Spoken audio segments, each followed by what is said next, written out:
네, 안녕하세요. 네. 오늘 본문 말씀은 이사야서 43장입니다. 이사야서는 66장으로 되어 있어요. 근데 여러분 성경도 66권이죠. 이사야서도 66장, 구약이 39권, 신약이 27권이에요. 근데 이사야서도 굉장히 희한한 게 39장까지는 심판적인 이야기가 주를 이루고요. 40장부터는 구원과 위로의 이야기가 쭉 나오게 되어 있어요.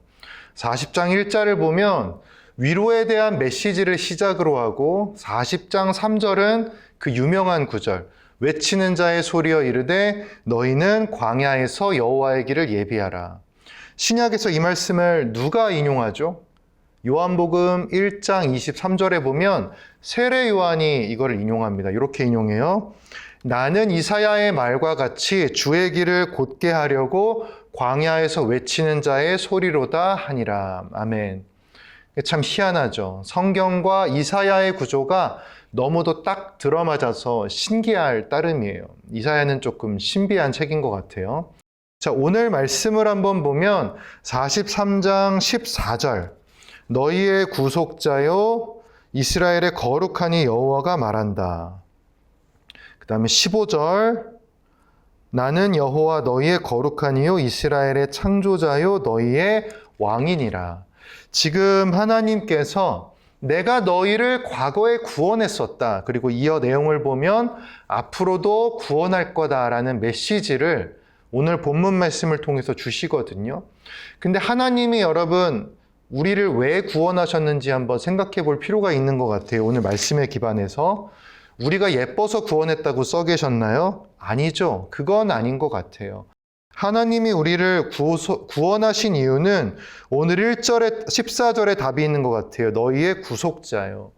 우리가 하나님의 소유이기 때문에 우리를 구원하시고 우리를 다시 되찾으신다라는 거예요.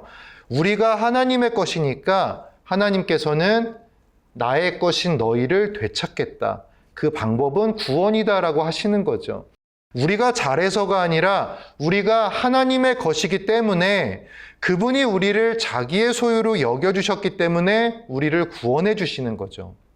구원이라는 거는 우리가 우리의 힘으로 뭔가를 할 수 있는 게 없는 영역인 거예요. 그렇다면 자연스럽게 그 구원의 방법과 원리도 우리가 결정할 수 있는 게 아니라는 뜻이 되죠. 이거를 조금 우리의 인생으로 축소해서 얘기를 해보자면 하나님이 우리에게 임재하시고 하나님이 우리의 인생을 도우시는 방법 또한 우리가 함부로 결정할 수 없다라는 거예요. 돌이켜보면 우리 모두는요 굉장히 좋은 기억 하나씩은 갖고 있습니다. 리즈 시절이라고 하죠. 제 아들도 10살인데 작년까지는 얘기하면 종종 자기 7살 때, 그 유치원 때, 그때가 참 좋았다는 말을 자주 해요. 동네에 거미줄 놀이터라는 놀이터가 있어요. 근데 거기서 놀았던 때가 제일 좋았다. 10살 인생에서 7살 때가 리즈였다라고 하는 거죠. 여기 계신 모든 분들도 아마 각자 나름의 리즈 시절이 다 있으실 거예요. 그때가 좋았어. 그때가 최고였지. 만약 그게 신앙생활을 하시는 분들이라고 한다면 자신의 신앙생활에도 나의 리즈 시절이 있었다라고 생각할 수 있어요. 주로 이런 말을 할 때예요. 나는 진짜 그때 은혜 받았어. 나는 그때 제일 잘 믿었어. 나 그때 제일 성경 많이 읽었어. 돌이켜보면 나는 그때가 하나님과 제일 가까웠던 것 같아. 여러분, 하나님은 지금도 여러분과 가까우십니다. 하나님이 멀리 가신 게 아니라 우리가 관심을 돌린 것뿐이에요. 그렇게 우리 모두에게는 마치 다시는 그런 시절이 없을 것 같은 그런 생각이 드는 리즈 시절이 다 하나씩 있어요. 근데 여러분, 어떤 사람에겐 지금이 그때일 수도 있겠네요. 이스라엘 백성들에게도 그런 시절이 많았습니다. 하나님과의 관계에 있어서 그들의 리즈 시절은 여러분 죄송하지만 우리가 여러분들이 느끼는 신앙의 리즈 시절과는 비교도 안 되는 어마어마한 기적을 경험한 기억이 있었어요. 오늘 본문 16절, 17절 보면 나오죠. 바닷 가운데 길이 나고 자신들을 위협하던 제국의 병사와 병거와 말과 용사들이 한 방에 쓰러져 버리는 기억. 바로 출애굽 홍해 사건의 기적 사건입니다. 두 번 다시는 없을 것 같은 엄청난 기적 사건이에요. 우리 인간의 입장에서는 그냥 그 기적 사건만 평생 말하고 기억해도 은혜롭게 살아갈 수 있을 것 같은 그런 기적 사건이죠. 근데 하나님은 그런 이스라엘 백성들을 향해서 오늘 이렇게 선포하십니다. 18절입니다. 이전 일을 기억하지 말고 옛날 일을 생각하지 말아라. 19절 보면 보라 내가 새 일을 행하리니 이제 나타낼 것이라 너희가 그것을 알지 못하겠느냐? 반드시 내가 광야에 길을 내고 사막에 강을 내리니. 이 말은 과거를 그냥 깡그리 잊어버리라는 말이 아니에요. 여러분, 여러분의 그 아름다웠던 은혜의 리즈 시절, 여러분 우리가 은혜를 구할 때 분명히 선행돼야 할 것은 과거에 그 은혜를 부어주신 하나님의 능력과 하나님의 은혜를 구하기 전에 반드시 은혜를 먼저 기억할 필요가 있습니다. 기억하다라는 게 나쁜 게 아니에요. 하지만 기억이 미래로 나아갈 족쇄가 되면 안 되겠죠. 과거에 내가 받았던 것이 앞으로 받을 은혜를 못 받게 하는 담벼락이 되면 안 되겠죠. 과거를 감사로 기억하되 과거에 그러하셨던 하나님이 지금도 그리고 앞으로도 그때처럼 아니 그때보다 더 크게 새로운 일을 우리에게 은혜로 행하실 거라는 기대를 가지라는 말이죠. 우리가 겸손이라는 말을 빙자해서 굉장히 교만해질 수 있는 생각이 하나 있는데 그건 바로 자신의 잘못과 자신의 부족함을 이유로 들면서 이런 생각에 빠져버리는 거예요. 주님, 과거에 베푸셨던 그거면 충분해요. 하나님, 저는 그거면 만족해요. 저 같은 죄인, 저는 그냥 용서만 해주세요. 전 다른 거 안 바래요. 이거는 자칫 잘못하면 겸손이 아니라 하나님을 무시하는 방향으로 나갈 수 있게 되는 거예요. 여러분, 하나님은 분명히 말씀하십니다. 보라, 내가 새 일을 행하리라. 아무리 좋은 것도 그것이 지나간 그 시간에 머물러 버린다? 지나간 시간이 최고라고 생각한다? 그거는 미래를 이끄신 하나님에 대한 기대가 없는 거예요. 겸손이라기보단. 하나님의 일을 기대하지 않고 하나님의 창조를 기대하지 못하는 자세가 될 수 있어요. 세상을 과거에 만드신 것만 창조가 아니에요. 미래를 만드시는 것도 창조란 말이에요. 창세기만 창조가 아니라 요한계시록의 예언도 창조란 말이에요. 없던 물질을 이렇게 눈앞에 보이게 만드는 것만 창조가 아니라 보이지 않는 내 안에 믿음과 사랑을 만들어내시는 것도 창조란 말이에요. 아브라함과 이삭과 야곱의 하나님. 그 하나님은 그때 그들만의 하나님이 아니라 오늘도 동일하게 역사하시는 우리의 하나님이십니다. 그렇게 임재하십니다. 그때만 하나님이신 게 아니라 언제나 여러분 동일하신 하나님임을 믿으면서 기대하시기 바랍니다. 우리 인간들은 우상 숭배에 최적화된 인간들이에요. 존재들이에요. 그래서 과거에 은혜 받았던 기억도 우상으로 바꿔버려요. 깎아내요. 과거 내게 어떤 그 최고의 은혜가 있었다고 한다면 그거는 그때 하나님이 나를 사랑하셔서 부어주신 은혜로 받아들여야 되는데 과거로 돌아가서 그거를 내 방법대로 막 깎아버려요. 그 기억을. 우상을 깎아요. 과거에 어떤 최고의 은혜가 있었다고 한다면 감사하고 앞으로를 기대해야 되는데 앞으로도 하나님의 도우심은 그때와 똑같아야 된다라는 생각을 하는 거예요. 내가 어떤 은혜가 나에게 어떤 임했던 은혜의 방법이 있으면 앞으로도 하나님은 그런 방법대로 은혜를 주셔야 하나님이라는 거예요. 이걸 반대로 말하면 내가 겪었던 은혜 받았던 그 방법대로 인생이 흘러가지 않으면 그때와 다른 지금의 상태, 지금의 인도하심은 하나님의 은혜와 먼 것처럼 느껴지는 거예요. 하나님은 분명 지금도 나를 위해 일하시는데 옛날 좋았을 때와 이 흘러가는 인생의 모습이 다르면 하나님은 마치 일하지 않는 것처럼 이거는 지금 하나님의 일이 아닌 것처럼 느껴져 버리는 거예요. 그러면서 계속 하나님께 부르짖어요. 하나님, 저를 위해 역사해 주세요. 일 좀 해주세요. 그때처럼 일 좀 해주세요. 이건 하나님 일하는 게 아니잖아요. 근데 하나님은 그런 우리를 향해 이렇게 말씀하세요. 나는 창조의 하나님이다. 나는 새 일을 행하는 하나님이다. 우리는 과거 우리가 느낀 은혜가 얼마든지 다른 방식으로 오늘날 우리에게 또 미래에 우리에게 임할 수 있다는 것을 믿어야 합니다. 이걸 좀 세게 말하면 과거의 좋은 기억 때문에 미래로 나아가지 못한다면 죄송하지만 그 과거를 버리는 게 맞습니다. 왜냐하면 더 좋은 것을 주시거든요. 우리가 가야 할 곳은 어쨌든 미래거든요. 시간이란 미래로 흘러가거든요. 과거처럼 믿었으면 좋겠어. 아니요, 여러분. 여러분이 하나님의 인도하심을 따라서 과거보다 미래에 분명히 더 잘 믿을 겁니다. 그런 시절 다신 없겠지? 아니요. 여러분의 미래는 그때보다 더 좋을 겁니다. 왜냐하면 하나님이 오늘 말씀처럼 새 일을 행하실 거니까요.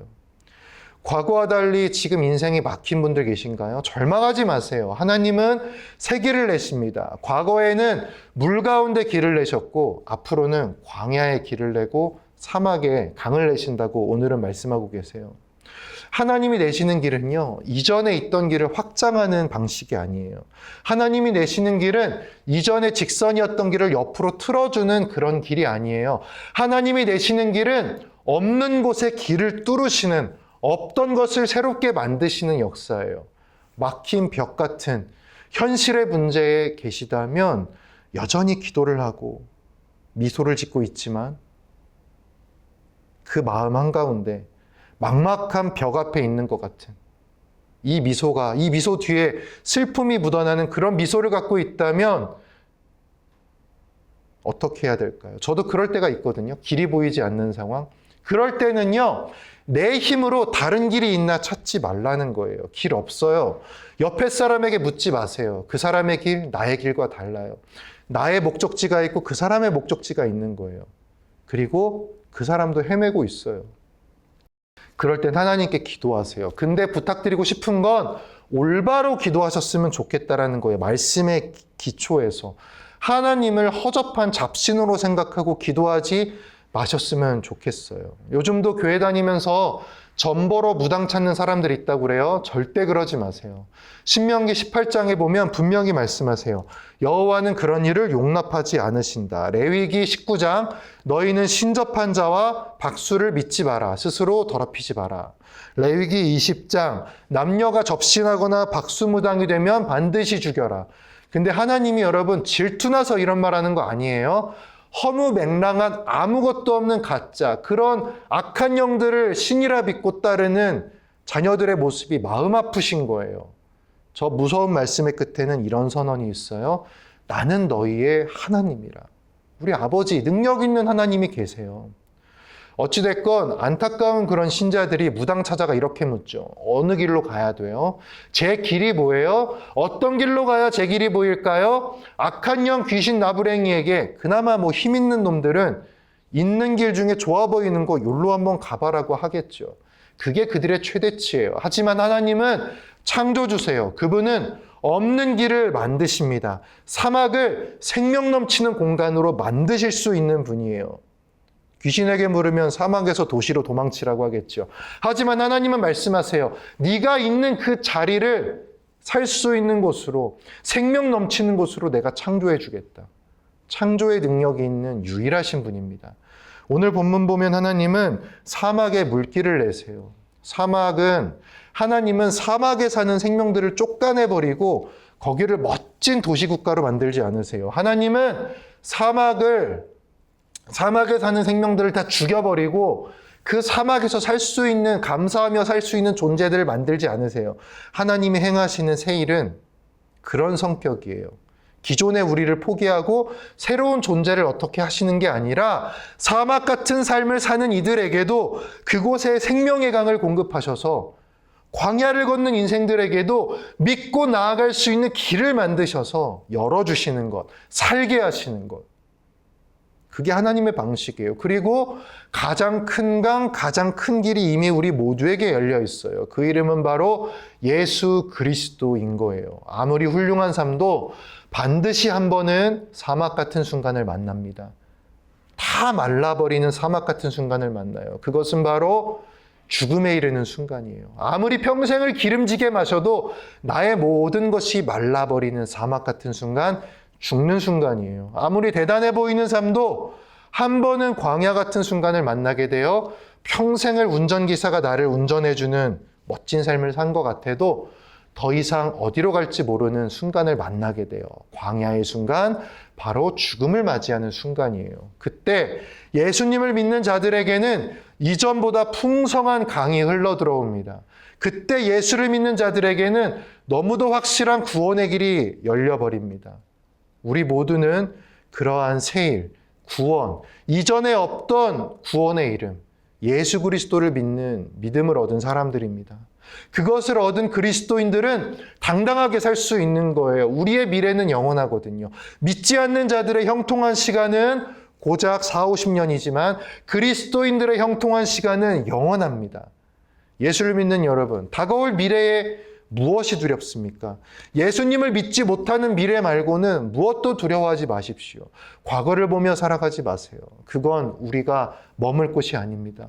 우리가 머물 곳은 과거의 몇십 년이 아니라 미래의 영원하신 하나님 나라입니다. 예수께서 행하신 그 새 일로 열려진 하나님 나라. 그 나라는 예수님을 믿는 지금부터 새롭게 시작되는 것입니다. 구원과 영생의 기쁨이 넘치는 그 시간만을 바라보시면서 사시길 바랄게요.